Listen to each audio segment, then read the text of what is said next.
Hello நண்பா நண்பீஸ். ஒரு ராஜா ஒருத்தர் இருக்காரு. அவருக்கு அவர் பொண்ணுனா ரொம்ப பிடிக்கும். அந்த பொண்ணுக்கு கோல்டுனா ரொம்ப பிடிக்கும்.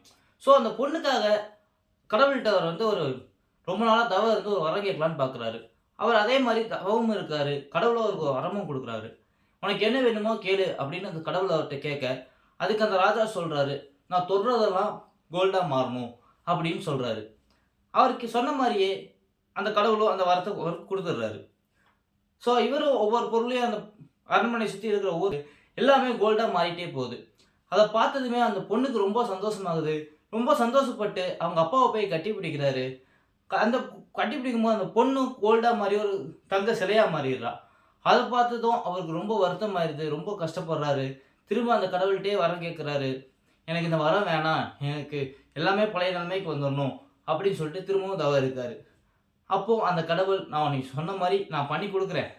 பட் இதுக்கப்புறமாவது உங்கட்ட என்ன இருக்கோ, இருக்கிறத வச்சு வாழ பழகிக்கோ" அப்படின்னு சொல்லிட்டு எல்லாத்தையும் பழைய நிலைமைக்கு மாத்திர்றாரு.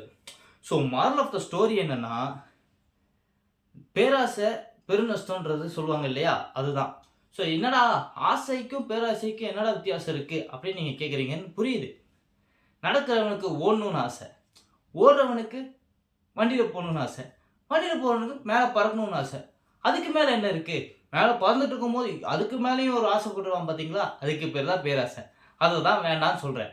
ஸோ, நீங்க எப்படின்றத கமெண்ட் செக்ஷன்ல கமெண்ட் பண்ணுங்க. இந்த ஸ்டோரி புடிச்சிருந்தா லைக் பண்ணுங்க, ஷேர் பண்ணுங்க. மறக்காம நம்ம சேனல சப்ஸ்கிரைப் பண்ணிருங்க.